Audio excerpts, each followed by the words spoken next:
Assalamualaikum warahmatullahi wabarakatuh. Di sini saya akan sedikit menjelaskan tentang pengertian syarikoh. Pengertian syarikoh, kata syarikoh merupakan masdar dari syaroka yaskuru syaroka, yang secara etimologi berarti mengambil harta orang lain secara sembunyi-sembunyi dan dengan tipu daya.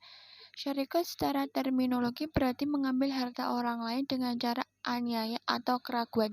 Pencurian dalam Islam digolongkan ke dalam bentuk hudud, di mana Allah lebih besar dari utama. Di dalam Al-Quran, mencuri berarti mengambil harta orang lain dari tempat penyimpanannya secara sembunyi-sembunyi. Syarikoh menurut para ulama, yang pertama Wahab al-Zawili, syarikoh ialah mengambil harta milik orang lain dari tempat penyimpanan yang biasa digunakan untuk menyimpan dengan cara diam-diam dan sembunyi-sembunyi. Yang kedua, Abdul Qadir Audah.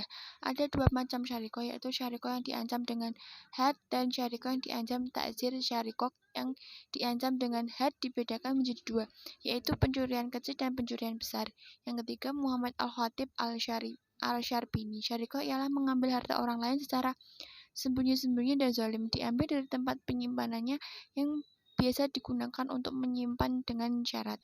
Dasar hukum pelaksanaan hukuman syarikoh. Yang pertama, Al-Quran Surat Al-Ma'idah ayat 38, artinya laki-laki mencuri dan perempuan yang mencuri, potonglah tangan keduanya sebagai pembalasan bagi apa yang mereka kerjakan dan sebagai siksaan dari Allah, dan Allah Maha Perkasa lagi Maha Bijaksana.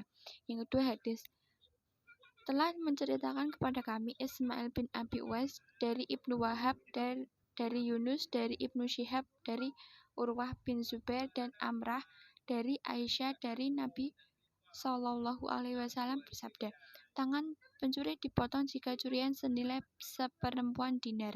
Hadis riwayat Bukhari. Cara pembuktian syarikoh. Cara-cara pembuktian dalam kasus syarikoh adalah yang pertama dengan saksi, yang kedua dengan pengakuan, dan yang ketiga dengan sumpah. Pendapat ulama tentang hukuman potong tangan. Yang pertama, Imam Malik dan Imam Syafi'i. Pada pencurian pertama yang dipotong adalah tangan kanan, pencurian kedua yang dipotong adalah kaki kiri, pencurian ketiga yang dipotong adalah tangan kiri, pada pencurian keempat yang dipotong adalah tangan kanan. Yang kedua adalah pencurian yang pertama dipotong tangannya, dan pencuri yang kedua kalinya dihukum ta'zir. Yang ketiga, mazhab Zahiri.